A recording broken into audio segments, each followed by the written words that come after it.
Did you subscribe to my email list? That's awkward. Okay. I just put one out today, but you It's won't okay. see it. That's so. okay. Maybe one day I'll subscribe to your Yeah, email list. I'm But sure. until then, episode 2. Episode 2. Bryce Campbell, welcome That is to the me. show. Thank you. It is a pleasure. Yeah, be here. it's a pleasure to have you on. Yeah. You are the first guest that's not one of us Bushwhackers that we've been able to do this with. That's a lot of pressure. So it's a great honor for you. It truly is. But I think this will be a lot of fun because it kind of is the culmination of what we really want to do, which is connect with people, not just in our own community here in Salt Lake, but with everyone. You are from out of town. You're staying here for a little while, and we get to really hang out and connect on a more personal level. And, this is kind of a fun extension of that and to get to introduce you to a lot of people. Yeah, it's definitely been awesome. It's great to actually meet the people I talk to and communicate with through Instagram, and it's been a great vessel for that, really. Yeah, so I'm excited for this. I know everyone's going to probably really enjoy this episode with you, especially because a lot of people out here in Salt Lake or the West may not quite know who you are, since you're not from this area and not doing all the things that we do all the time. Yeah. So it'll be good. I think the first thing that I'd like to have you get into is just tell the people listening at home, who you are, where you came from, all people that are stuff. going to listen to this? People are going to listen to it, and I think they'd be really interested to know, where you came from and how we got to this point. I am from Charleston, South Carolina, which is easily my favorite place in the world, and I've been a few places, but from Charleston, born and raised, and, a little bit of history. I only picked up photography maybe 5 years ago or so. It's like pretty new. But I was homeschooled from the 2nd grade forward all the way through high school, which is good because I am bad at school, really bad at school. So if I was not homeschooled, I would not have stood a chance at all. But that gave me a lot of free time to kind of pursue my own activities, a lot of which are outdoors, especially in Charleston. A lot of water stuff, surfing, swimming, drinking water, all the water activities you can do. And from there, it really just took some character building moments, and I needed an escape, and then I picked up a camera. I actually worked at Target, which you get a 10% discount, which is that's a big deal. That's a big deal. That saved me about $9 on my first camera, and that's where I'm at. And then before, I'm one of 4. I have a younger brother, or I had a younger brother who passed, and then I have 2 older sisters. So always someone to go out and do stuff with, hang out with. So yeah. Now, were your siblings also homeschooled? We all started homeschooling at the same time. We're all, relatively close, within a year or 2 of each other. And for me, it was the 2nd grade. I don't know how old my siblings are, so it was all at the same time. Hey, and that's okay. I hope they don't listen to this. I'm sure they will. We'll make sure we push it to them. Okay.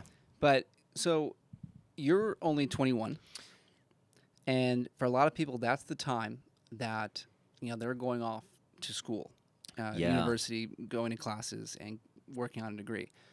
You have chosen not to do that. My first question with that: do you think any part of your upbringing where you were homeschooled played into that decision to not go to college? Yeah, absolutely. Honestly, probably the biggest supporters, or the people who pushed me most not to go to college, were my mom and dad.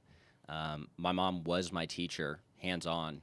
A lot of homeschooling, that's not how it works. You actually aren't really homeschooled. Like, you are taught by someone else. But my mom really homeschooled us, and she saw all that. So I think she knew instinctively I would not do good in college. And my dad the same, which was fantastic because there's a lot of societal pressure to go to school. And it's very easy to fall for that, especially when you're young at 17, 18.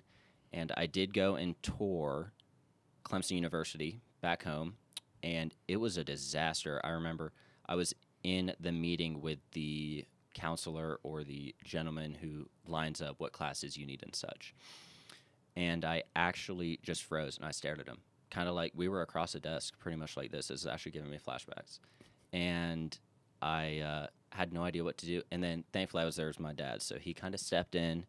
And I don't remember what we talked about at all, but I remember we went to a Zaxby's afterwards. And I was like, I'm not going to college. I can't. And honestly, I don't know how people apply to college. I don't know how you get, like, a dorm. Like, I don't know how you get your furniture to college. I don't know any of this stuff. So it's really for the best that I didn't. But, yeah, my parents were the biggest supporters of it, which is great because otherwise I probably would have fallen into that trap. Yeah, so you knew, like, right away that was not for you. Oh, I knew before that, dude. I knew when I was probably 12, man.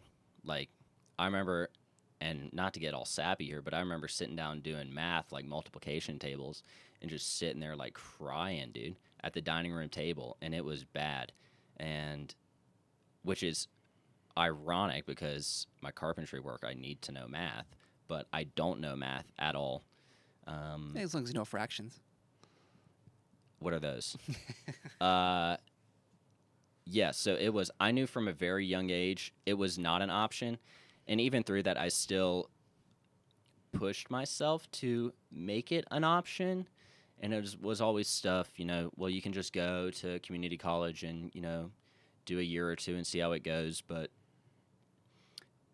yeah, I knew as soon as I was conscious, I was not going to college. Yeah, and I think that's good, that you realized that and you didn't fall into the pressure of feeling like you had to go. Because, I mean, even for a lot of what we do, we go out, we shoot. If you're making a career out of that, you don't necessarily need to go get a degree.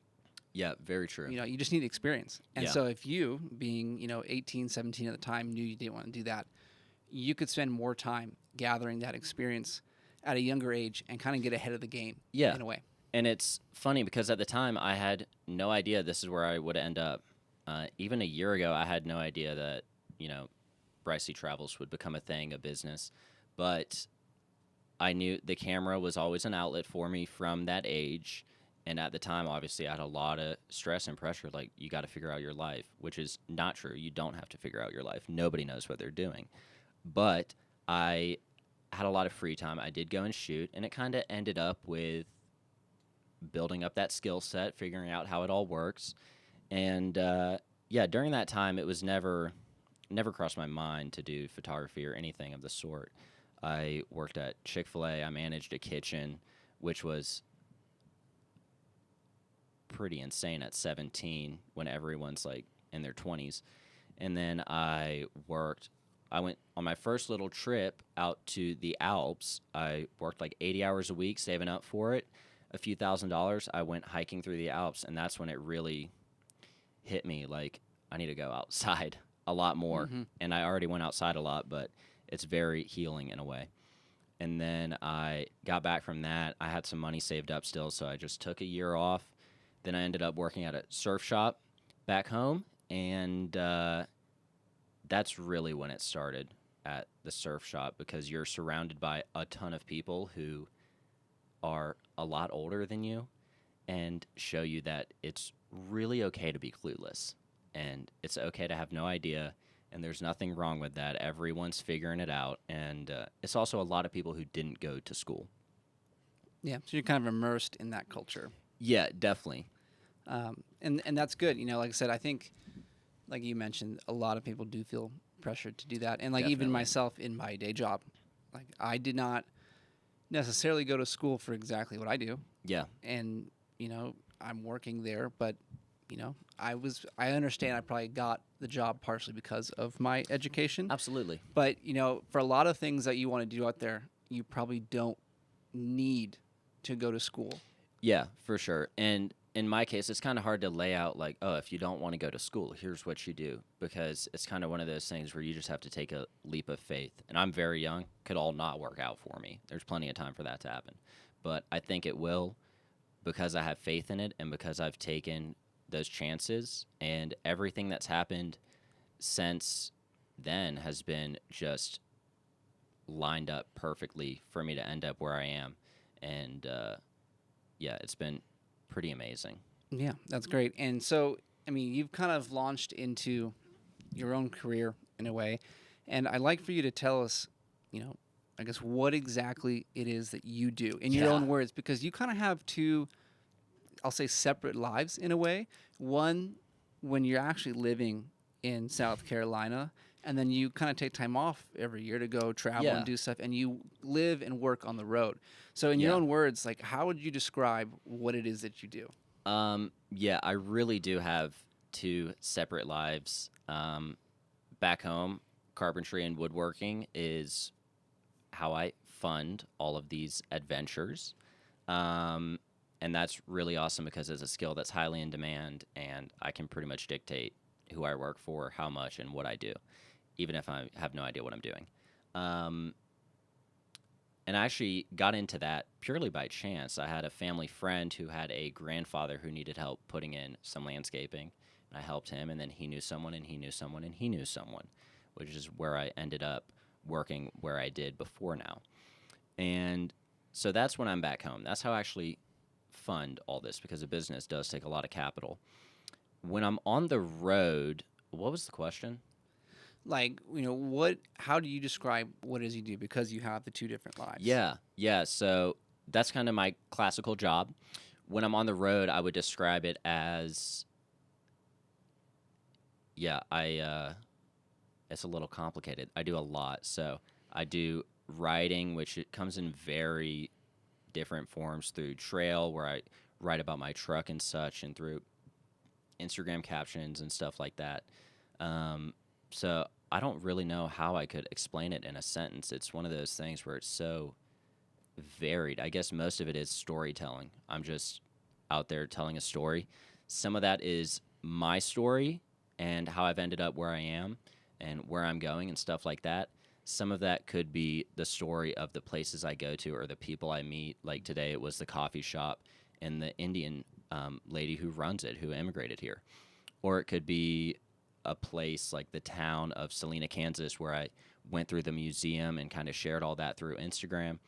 Or the story of a brand who, needs their suspension products for a Tundra to get out in front of people. So I guess the overall theme would be I just tell stories.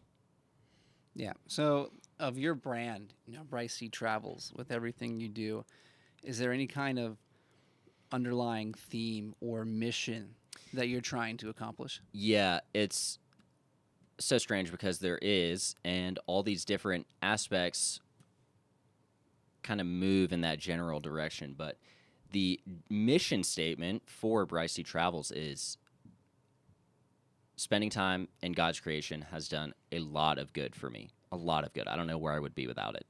And I think it could do a lot of good for a lot of people, and not in ways that people don't even think about, and ways you can't even comprehend. So it definitely, that would be the mission statement for it, is to get people outside in nature and to find that peace and wholesomeness that you get there. Yeah. So you said that kind of was inspired by your trip to the Alps and getting to hike up around that area. First question, did you have a camera back then or no? That was pre-camera. It was all on my iPhone in Okay. JPEG, Okay. which is unfortunate. So, and that's totally fine. Yeah. But can you take us back maybe to that moment that you realized this is what you wanted to do there? Like when it hit you, what did that moment feel like? Yeah, so it wasn't even a moment of I want to take pictures. It was just a moment of there's a lot to see, and it's really grand, and I need to spend time in it. Like, I need to go there. It really had nothing to do with photography at that time. It wasn't until I got back, but then in that moment, it was like I hiked up to the Matterhorn base camp, and you're staring over like the valley and the lift and all this stuff, and I was just like, wow, I want this, like, peace in this. In a way, it almost makes you feel insignificant, but it makes you feel significant at the same time because you're a part of it. So I just wanted to chase that for as long as I could. That's worn off a little bit now because I've been to a lot of the places I wanted to go to, and that's where it's more so, it's not, I still love traveling and all that stuff, but it's not just about me anymore. Like, I want to help people. I want to get people outside. I want to tell their story. And yeah, it all started with that moment.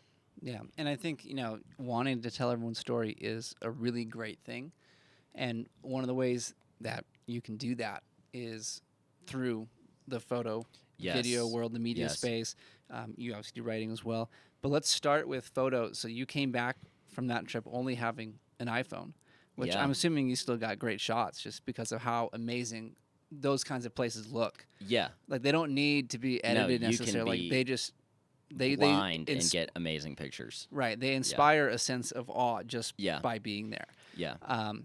But so you came back. When did you get your first camera? What kind of camera was it? So I came back and I ran out of money eventually. I got that job at Target, and then that would have been, it was like a seasonal job, so I got it in sometime in the fall for Christmas. I don't even know what year. A few years, 2 or 3 years ago maybe.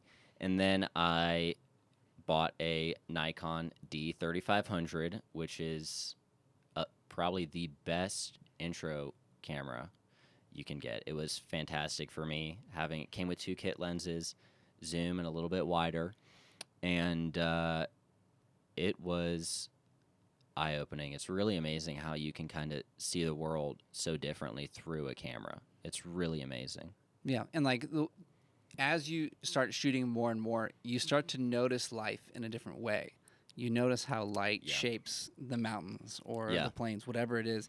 You see clouds, you see color, and like you actually start seeing the world through the frame of your camera. Yeah, it's something I've actually written about it before in a caption, like a few months ago probably, which is strange how it stuck with me. I guess it must have really resonated with myself, but it was about that exactly, which is in some ways the world through a camera is so idyllic. It's so perfect and whole, and in a lot of ways it is as, the creation should be. But it was something that just kind of rolled into itself, and that's really, honestly, I couldn't even explain it. It just started with that camera, and the rest just kind of happened, but it really started with seeing the world like so perfect. And in all my pictures, that's kind of, I guess, the goal for myself is to see the world as I see it in the picture I take, which is difficult for anyone, but I would like to get there someday. Yeah, I like that. And, it kind of leads into my question here about, like, how do you find your creativity in the photos you're trying to make? And I want to give you an example first. So you recently had posted a photo of wherever you were, I forget at the moment, but it was really just your shadow on the ground. Yeah. And you tagged Bushwhackers watching it. Of course. But like that's a photo that I would almost never see. Yeah. And so my question is like when you're out there in the field doing what you do, what goes through your mind when you see something like that? Why did that catch your eye? Truthfully, and anyone who I have shot with, such as yourself, probably knows, I really go out with no plan at all, which is not how a lot of people do it. Not how the majority do it, I would say. But yeah, like with that one specifically, and I guess kind of overall, it's really just so set on the emotion I'm feeling at the time. So it's so distant and strange now, but in the moment I was feeling, I couldn't even say, but it might have been like, maybe this is, not really like what I'm doing. Like maybe this is all like imposter syndrome or something of the sort. And then I remembered a picture I took of my truck, having a shadow up in the Rockies, and from there it just like spawned a whole caption in my head, and that's kind of where it all. And you just run with it. I just run with it. There's no planning. Honestly, I try to keep my thought to a minimum. Yeah. I really do. The more I think, the worse it goes. So if I ask you how you try to pair your writing with a photo, is there a process there at all? So there is. I have I feel emotions very strongly, all emotions. And there's a lot of times where I'm feeling something good, bad, anything of the sort, and I have a picture in my head that I remember taking, and it kind of plays off each other. The emotion inspires how I work with the picture, and then the picture, I kind of keep it up on my side when I'm writing, and I just kind of look at it, and it kind of speaks to me in a way. So there is kind of that, they do play together like that, and there's not a real system. It pretty much just goes off my head. But yeah, a lot of time I'll see one and it inspires the other, or vice versa. Yeah. So this gets us into what I think is what I'm most looking forward to talk to you about. Because when I think of you as a creator, the first thing that comes to mind is the writing side of what you do. Yeah. And I really appreciate that, because obviously on social media, a lot of people, they're just posting, they're trying to push stuff out there. Yeah. There's no thought that goes into it. Yeah. And I can appreciate it maybe more than others, because I really, very rarely, I will put that same kind of effort into producing something. You are a fantastic writer, by the way. Thank you. Yeah. Thank you. Truthfully. But like I just can't do it all the time. Yeah. I don't have the bandwidth to do that. Yeah. But you are doing it all the time. And I think that is a really cool part about what you do. Yeah. And what I would really like to know is why you have committed so hard to do that all the time. Yeah. So honestly, I don't know what I would do if I didn't do that. Everyone has their outlets, and writing for me is everything I ever write none of it's fake. It's all genuine. You know, anything I've written is how I'm feeling when I write it. And in a lot of ways, that's great. It does allow people to connect to it more and relate to it, which is a goal. But there are times where you get burned out, especially when I'm working, you know, my normal carpentry or woodworking jobs. Those do take a tear, and kind of like you were saying, you run out of the bandwidth for it. But the vast majority of the time, I am experiencing the world exactly how it appears when I write it. It's identical. So it's not even something I really work towards or think about. It is one of those things where I don't know if I have an alternative. Before I started writing, like I guess, I don't even know what you would call them, the short stories or the poems, or I don't know what they are, honestly. Before I started writing all that, I wrote to myself a lot on like legal notepads in my room. And I don't remember how it happened, but at some point, my mom got a hold of something I wrote. Maybe I put like a little something in a caption on Instagram, and she saw it. And then she kind of just pushed me to keep doing it. And I don't think she ever imagined it would get to where it is.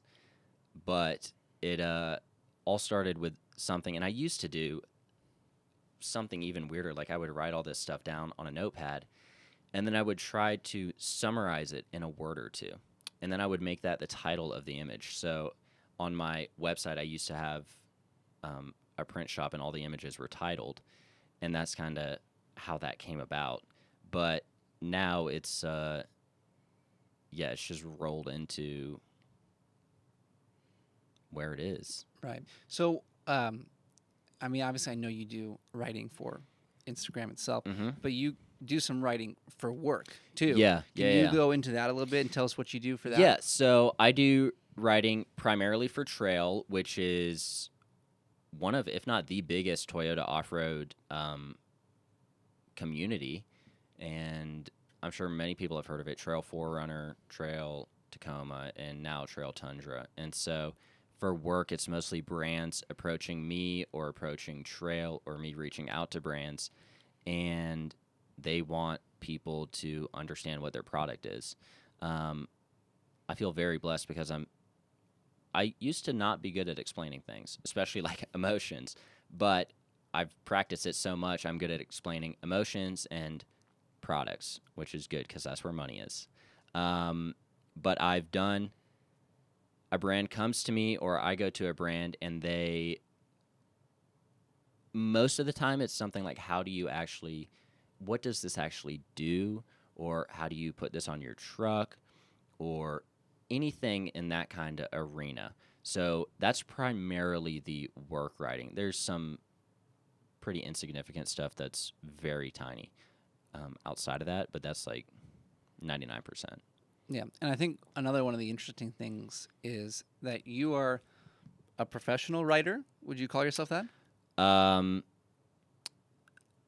guess. So I write for money, so right, yeah. right. So you are a professional writer, and you didn't go to school. I did not go to school. Actually, the only college class I ever took, which was the class where I really realized I would never make it in a college environment, was a community college English 101 class. So that has obviously become crucial, and I'm very thankful I was pretty much forced to do it. But no education, I'm winging it all. Right. I was going to say, in a way, we can almost backtrack on what we said earlier and say that maybe school is important because the one class you did take. The one class I took has become very relevant. Yes. Which is great. And, I love to know, with all the writing you've done, because you've been doing it for a while now, Yeah. in many different forms, how has it changed you, both personally and professionally? So, personally, it's very different to have something in your mind and then write it down or speak it. Those are two very impactful things. I'm of the belief they do change how your mind functions. If you think something, that's great. But if you say it or write it down, that is, you are reading them to yourself. You're believing them. So, with all the personal stuff I've written, it's almost like I'm understanding myself more. I'm understanding how my mind works, but I'm not. And again, in a way, it almost seems like essential. Like, I don't know what I would do without it. I probably would not have a very good understanding of myself. With regards to business, it's one of those things where it stacks on top of itself because you have to, well, you don't have to, but I write for these companies or Trail. And then I start to realize, like, there's nobody who's actually, there's very few people, almost exclusively at Trail, who do an adequate job of explaining things. And a lot of the times with vehicle or off-road related, anything related in that arena, it's like a forum post from 15 years ago. So there's a very large demand. Personally, like, I'm looking for the answers to things and there's nowhere to get them. So there's a very large demand for people to adequately explain things. And the personal part of explaining actually rolls into that because I'm really just explaining stuff to myself. Like, how am I installing all new suspension on my truck? Because there's no one telling you how to do that. Yeah, it's like you just putting that whole experience into words. Yeah, pretty much. Yeah.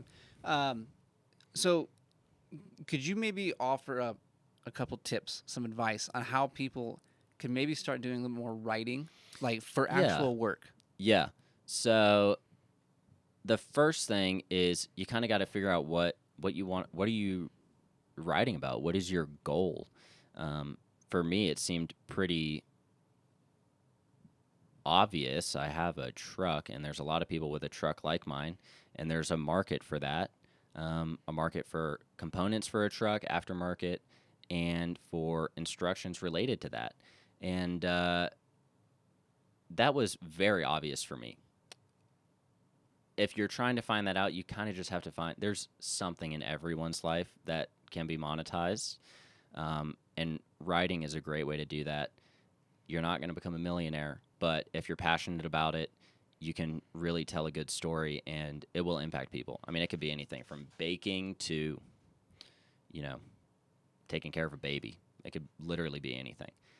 So that would be the advice. And then my English teacher, the legendary woman whose name I forget, she just gave me like 2 general rules for writing, which was, one is you just start. Like, no matter what you're writing, you just start. Start typing, start writing, doing it. And never publish a first draft. So if you keep those 2 things together, at least you might have an appearance that you know what you're doing, which is definitely where I'm at in the stage. Yeah, well, that's something we actually talked about one of the nights we went out shooting, was that when you start writing, a lot of times you have this idea of where it might go, and it doesn't come together. Yeah. And it's almost like the process of writing a good piece is waiting for and noticing all these various little components come up into your mind, and just kind of capturing them very quickly in a note, and coming back later and compiling all of them into a good piece. Yeah, and for me, that's really become really obvious in the last job I had, where a lot of it was sanding pieces of wood, and when you're sanding, you're really zoned out. Like, there's very little time where you are conscious. So some of the stuff I'm most proud of has been little moments where I'm preoccupied and my mind is just roaming about. So I would definitely say one of the best parts of that is you kind of get the true thoughts of what's coming to you. You're not filtering anything. I know you've experienced that, and that's probably one of the best things about having a system like that, where you can go and be preoccupied. And thankfully, we all have phones where we can just jot down notes. A lot of times for me, it's like literally a sentence, not even. It's like 5 words. And then I go back, and whenever I have a minute, I'm just like, it just takes me back to that moment where I was thinking about it. So yeah, it's just finding that phrase when it comes up and be like, I like that, and I want to use that at some point, but I don't have the rest of the structure around it to put that piece together. But you come back later, and in a way, it kind of teaches you some patience. Oh, definitely. And it definitely makes you slow things down to wait for a good piece to come naturally and not trying to force anything. Yeah, for sure. I mean, there's plenty of stuff in my notes that I have from months ago, maybe even a year ago, and it's stuff that I might not ever go back to. But at the time, it was something where I was like, this could be good. And not even good in like a commercial sense of this will be popular, because a lot of times good and popular do not match at all. Most of the time they don't match. But good in the sense of like, I'm starting to discover something about myself with this, which is really all you can ask for out of like 5 words. Right. I think one of the biggest things that people can get out of writing is to start down this journey of self-discovery. Very much so. That you never even realized was possible. Yeah. Because I know when I have started doing it, and again, I don't do a ton of it. Yeah. But I will do that. I'll do some journaling, whatever. And for whatever reason, you start to notice your thoughts are different. Yeah. Different ideas and themes come up in your head more, and you can reflect a little bit deeper and more meaningfully on life, and you start to grow. Definitely so, and big fan of journaling myself. Like my goal for this trip specifically was to do it every day, journal normal, and then do a prayer journal. Realistically, that has not happened, not even close, but I've gotten to it like every second or third day, and that's a great way to, you really do figure out, most of all, you figure out your thought process, which is probably most crucial, because thoughts themselves are not worth that much. It's really like how you got there and where you're going. So I would definitely, journaling's a fantastic resource. Like, obviously no one needs to publish their writing. You know, everyone can benefit from writing. Just write to yourself. Literally just jot down your thoughts. Yeah, and I think that's a good point, because it gets back to some of the problems we see with social media, where it makes you feel like everything you do has to be for a certain purpose Yeah. publicly Yep. and not just for your own benefit. Yeah. And I think one of the greatest examples I can think of for writing, when you say, do it for yourself, is my favorite book, Meditations by Marcus Yes. Aurelius. Yes. I mean, it's just the journal, the Yeah. daily diary of the old emperor of Rome. Yeah. And it was never meant to be published. No. And it's a really cool thing to see that, someone, 2,000 years ago was writing this. And a lot of what he was telling himself back then applies to today. Yeah, a ton of it. That's actually one of my favorite books, and it's so short, too. Can you even call it a book?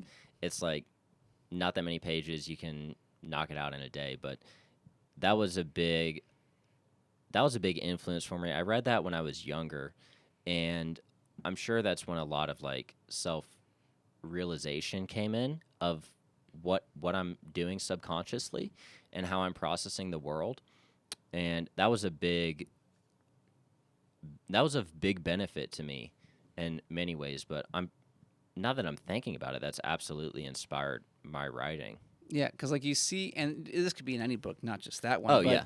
Like you see an idea that's written down, or one that you have written yourself, and you start to think, I wonder where I could go if I expanded a little bit more on that, Yep. or if I started to try and live a little bit closer to what those words are saying, and then you open up doors to a whole new life. Yeah, definitely. And that's the thing. There's a lot of, nobody's really, you're never going to be perfect in any sense, but really the most you can ask for is that you kind of set these goals for where you want to be as a person, not in your career or anything of the sort, but who do you want to be? Like, who do you want people to think of you as? And at least if you're working towards that a little bit, like if you make the most minute incremental changes, that's probably something that can benefit everyone. But in that same, and I'm going to go off on a little bit of a tangent. Let's do it. There is a practice called CBT, cognitive behavioral therapy. Have you ever heard? Mm-hmm. That is absolutely crucial. It was recommended to me, and pretty much for anyone who doesn't know, you are pretty much just saying positive stuff. Not so much manifesting, because that's, fairy stuff, but you're actually just working into your brain positive thought patterns. I used to be a very negative person. I used to be very negative, very judgmental too. Like, people today, anybody who I've met would be amazed. Pretty much my family's the only one who knows how I used to think. And that was of such great benefit to me. I've completely rewired how my brain works. In a lot of ways, I would always see, like, for instance, if I'm on the road and I'm showering at a gym, my first thought might have been, well, everybody's looking at me, and I'm a weird homeless guy, and I'm disgusting, and everybody hates me. And that really just stems from the fact that if I was at the gym and I saw a guy looking like me roll in and take a shower for 45 minutes washing his hair, those would be my thoughts. So when you change the basic functional pattern of your thoughts, it completely changes how you view the world. And honestly, I mean, it's so strange to actually say this out loud, but I'm pretty proud of how far I've come in that regard. In a lot of ways, I think I would like to be. Oh man, I'm going to sound like a hippie right now. Let's hear it. I would like to be everyone's friend in that sense, and I think so much of that just stems from the thought patterns. You can't be someone's friend if you're not your own friend. Right, and I think what you just spoke to really gets at the power that writing has, and what it can do to you, the power of transformation, and how you can really rebuild yourself in a whole new image. Yeah. And in that same light, it's about building connections inside of you to change Absolutely. yourself, but also to build connections with other people that are out there when they read your stuff. And so, this is how we noticed you first. Yeah. We see your work, we see your writing, and whether it's just us at Bushwhackers or people in Utah or anywhere in the country, in the world, like we kind of noticed you because of your writing and how you've gotten to the point you're at in your life today because of it. And so what I'd like to do now is take that as a segue into Here we go. into our very first connection with you. Whoa. In a more personal sense, which was your trip to Alaska with our buddy Kai. Trip to Alaska with Kai. Yes.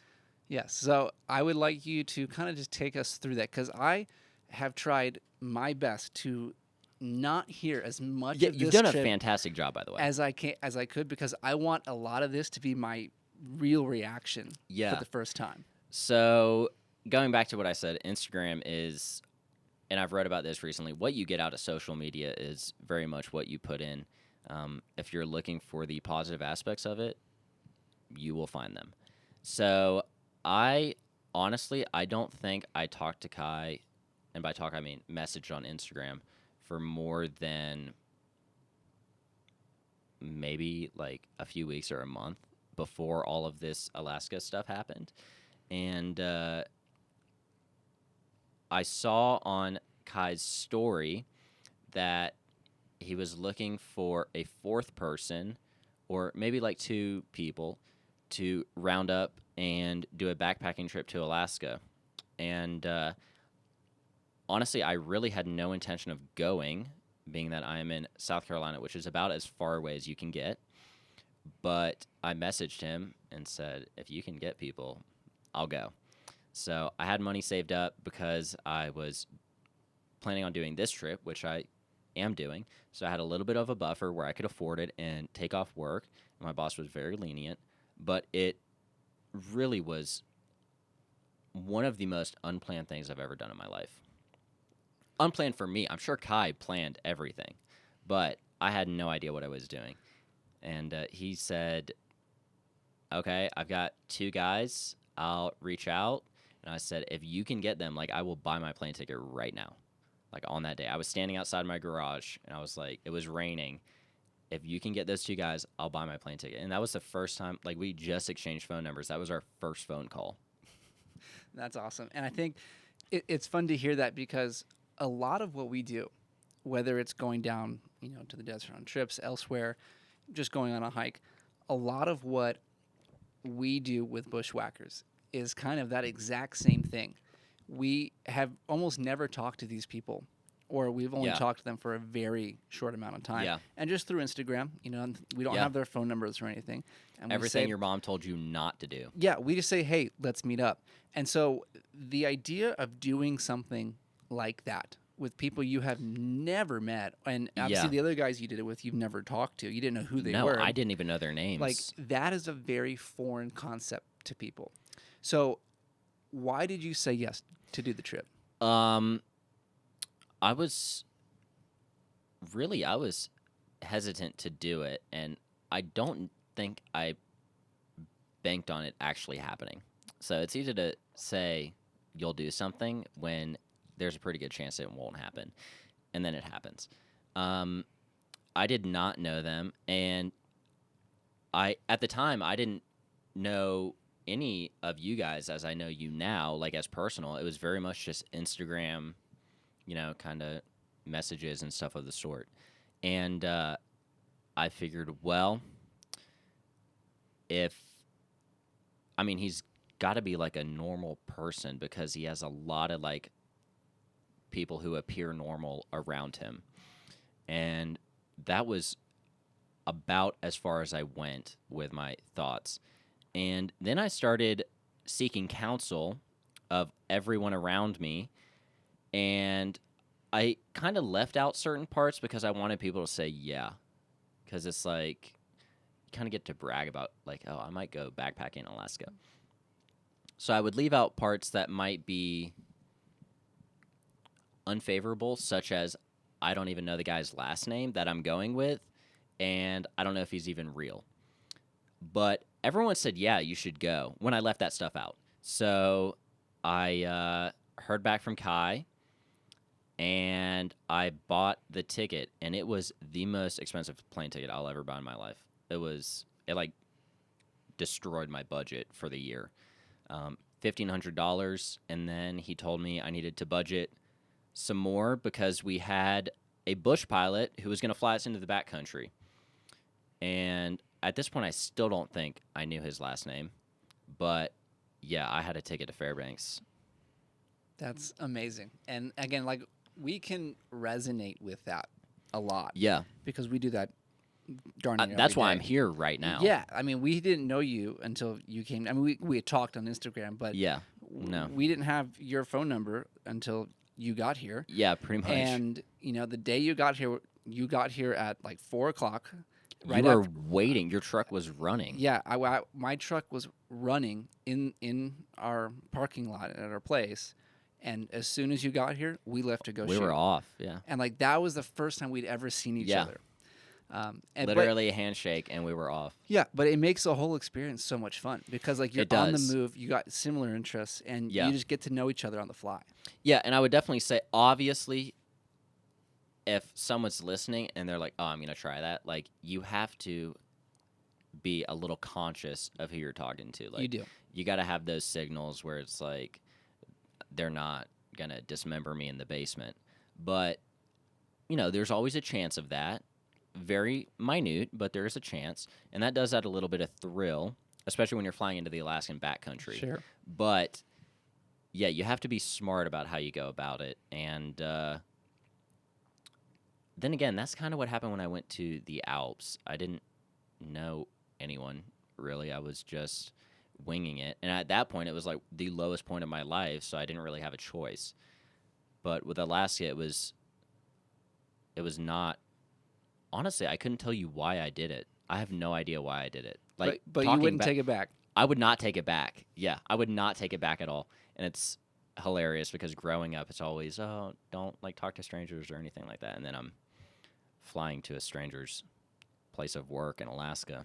Right. It's like, sorry, Mom, we're going against all your advice, but we're going to Alaska. We're going to Alaska. So take me through that whole trip because I've talked to Kai about his experience in Alaska, but he was there for the whole summer. And so it wasn't like it was just this trip. Yeah. And I'd love to hear about that very specific, weekend, that backpacking trip from a guy who was kind of just there for the ride. Yeah. And not just, that was part of his summer. Yeah. No, it was very much one moment in time.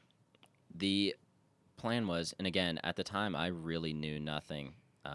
It's kind of embarrassing, but I knew we were going backpacking. I'd never been backpacking before either, so I had all the stuff for my truck, so I had a sleeping pad and bags and, a backpack and boots and everything. But I did not have any idea what I was doing. So first things first, Kai gave me like a packing list, thankfully. Very organized, as he is.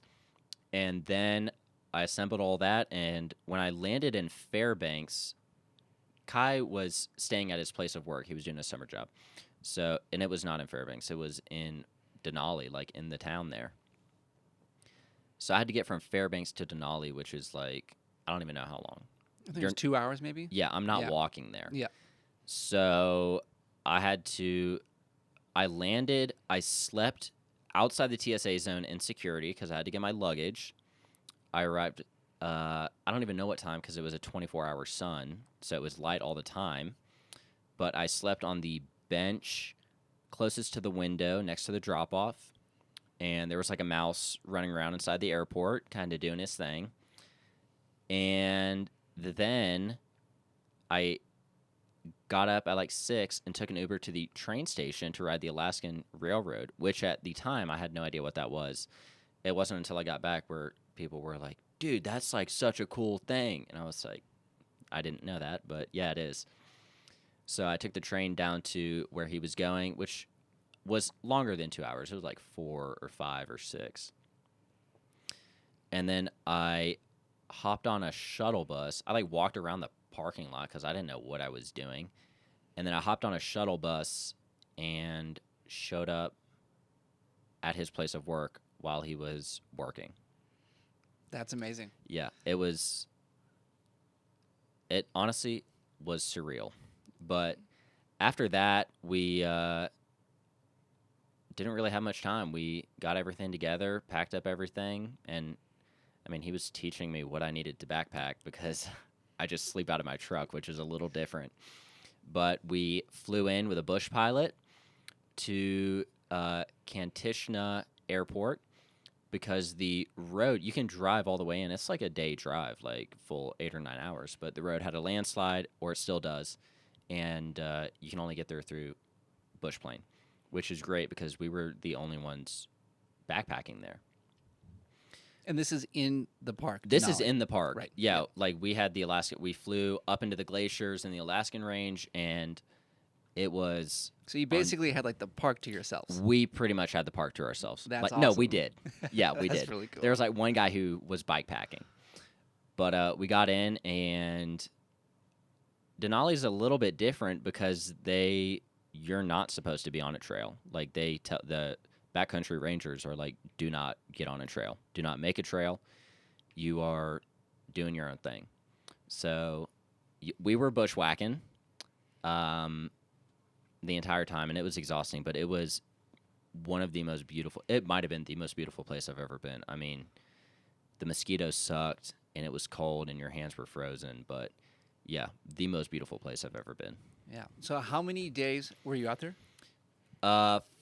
It was either 4 days or 4 nights. Yeah. I don't remember. Yeah. But something like that. And so that whole time you're out in the Denali wilderness, did you see any wildlife?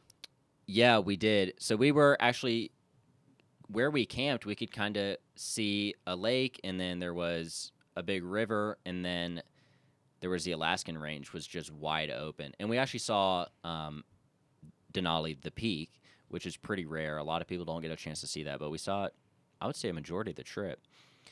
But we did see some wildlife. No bears, which I was actually bummed about. We were warned about them, and I've never actually seen bears.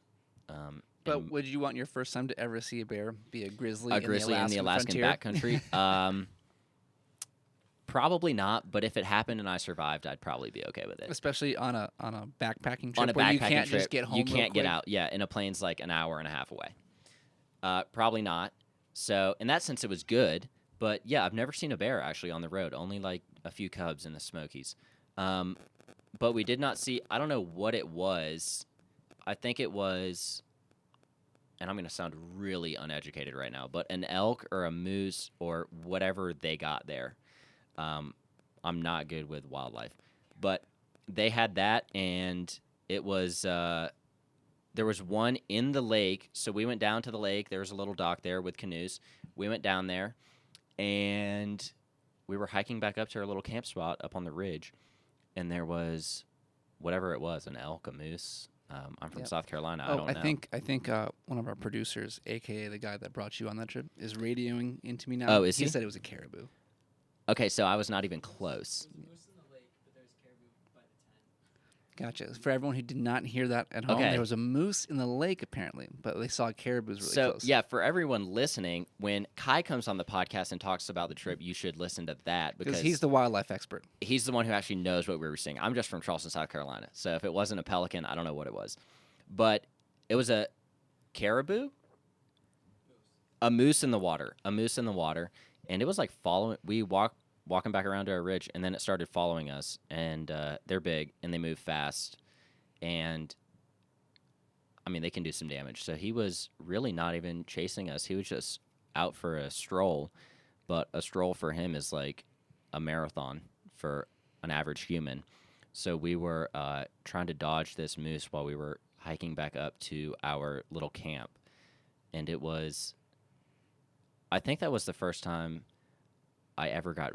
I think that was the only time I really got scared. And then of course Kai's there with his zoom lens. He's like standing there while the moose is like 100 feet away, and we're like, Kai, it's time to go, man. We got to go. That's awesome. And you are with 4 or 5 people? 4. So 4 others, including you? No. Just 3 others. So it Gotcha. was me, Kai, and 2 guys named Ethan and Roman, who were great. Who I did not. Obviously, I knew no one, but they become friends for sure. And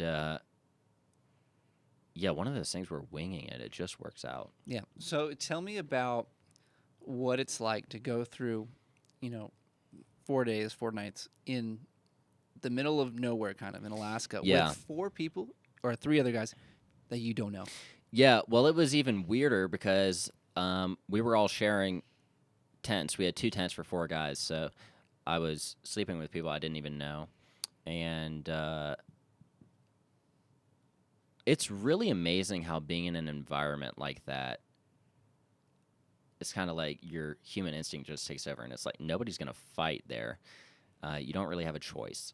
So I think very quickly, I mean, we just bonded real. How can you not in a place like that? You're seeing the same rainbows come up and the same mountain range come out of the clouds, and you're eating the same amazing chicken Alfredo.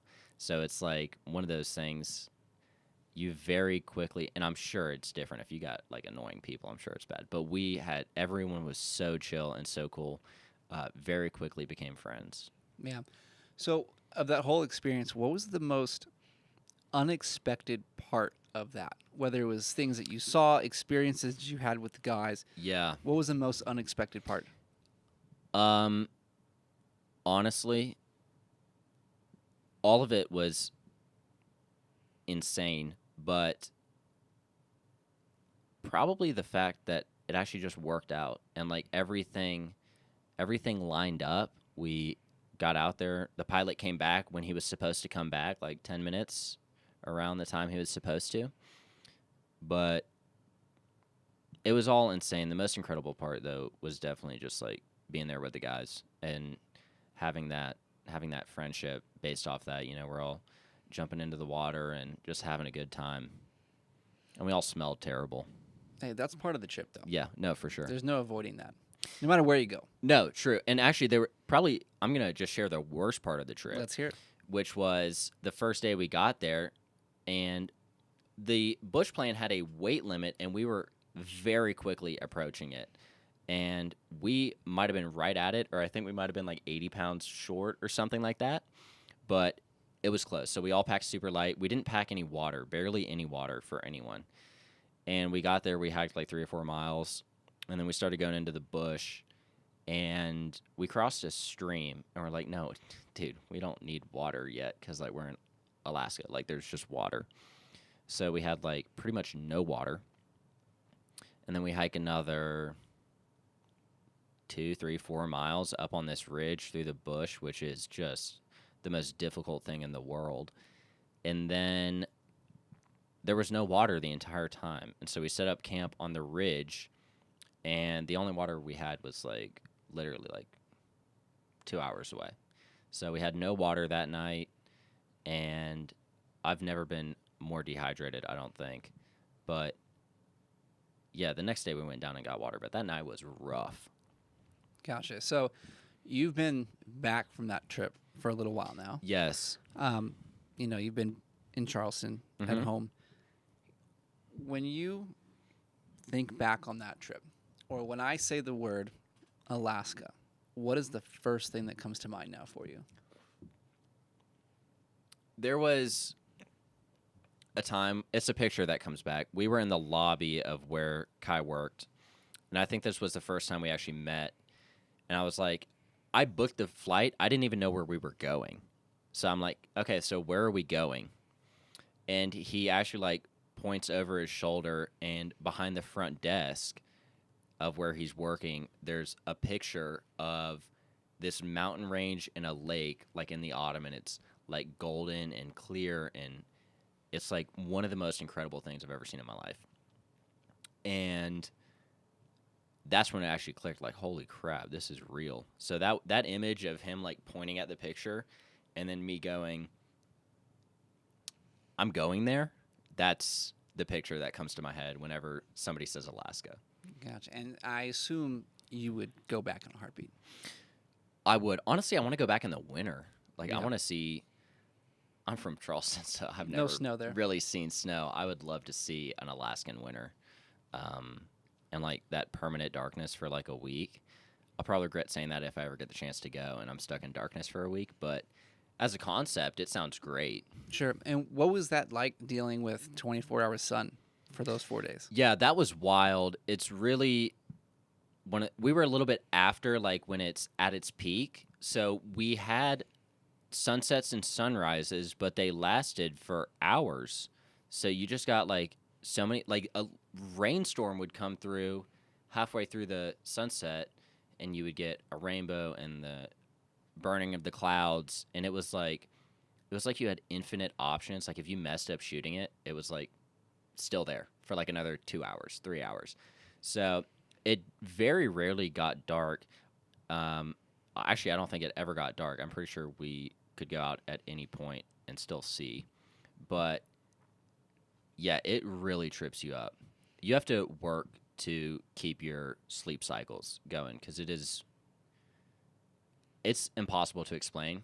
But yeah, just like go through your house and never turn off the lights. That's pretty much it. That's wild. Yeah. That's wild. And I think it is definitely. Do we have to commend Kai for putting that together? Totally. I don't even know how he managed to do all that. Just absolute foresight to get all of it to happen, and I just kind of threw money at it from my savings, and he made it all work. Hey, some of the best money you've ever spent, probably. It definitely is the best money I've ever spent. Yeah, and I think that really speaks to a little bit what we talked about earlier, like the power of social media. Yeah. Like you can bring people together in ways you never thought possible before. I mean, we had never met before this. Yeah. You are not part of our everyday Circle. regular community Yeah. here in Salt Lake area. And here you are, you're staying with us for a week or two. Yeah. You know, we're on the show together, Yeah. and you are very much so now part of what we do. Definitely. Like, you are a real bushwhacker Yeah, now. and I definitely feel that, which is incredible because that's obviously the goal with all of that. That's, I guess, the goal with social media is everyone wants to be a part of a community, and I found myself a part of a few communities, which is great. But again, it goes back to you kind of have to. Obviously, it's very easy to get trapped in the negative social media, and there's always talk about that.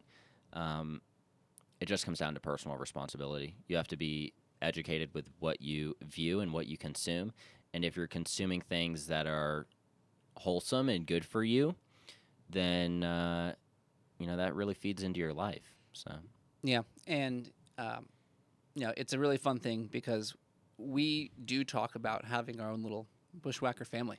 Yeah. In a way, and even though you will be in Charleston, and back in South Carolina, at some point soon here, you're all the way across the country, but like you're still a part of it. part of what we do. Yeah. Like you'll always be one of us now. Yeah. And it's fun. We may not get to go out and do a whole bunch of things together because all the miles in between us. Yeah. But it's like we could very well just call each other up one day, either catch up or like, let's go plant something. Yeah, literally, it's that simple, and it really is that. I mean, stuff like this is bonds for life, like lifelong friends out of it, which is amazing, and it's always great to have a place to shower too. So I thank you for that. Shower, laundry, that's crucial. Absolutely, the Bushwhacker B&B. Yeah, has been vacancies. Fantastic. There's no breakfast. But we don't make breakfast. Yeah, you do your own breakfast, but it's been fantastic. Yeah. Well, we are very happy that you are here and that you made the trip out and wanted to come do this with us. Well, I'm glad to be here.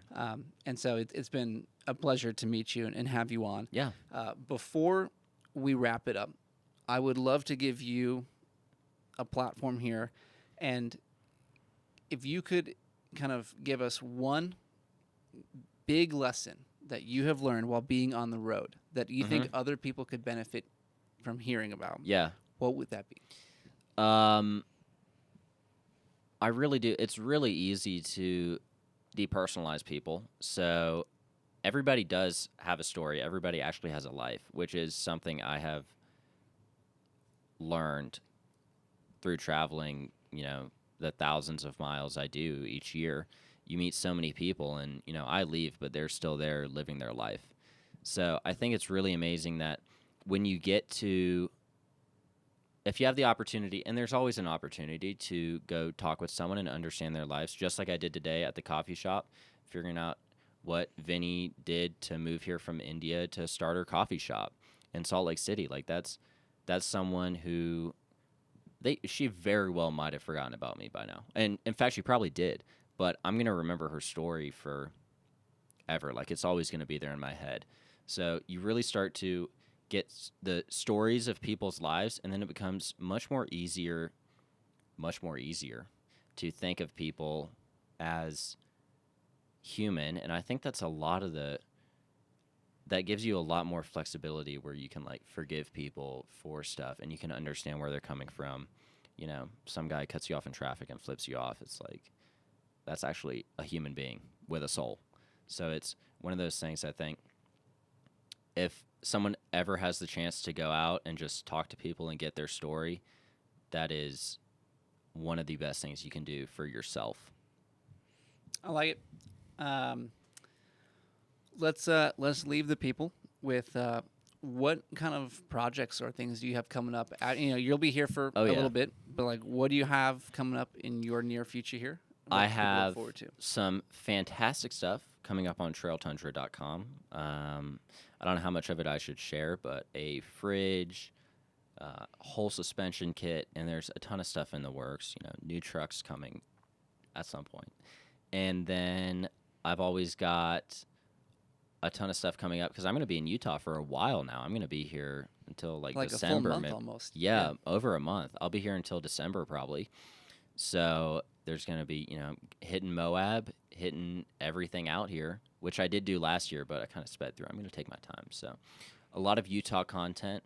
And with that, a lot of writing about stuff, just trying to figure out my life. And hopefully that applies a little bit to other people too. That's good.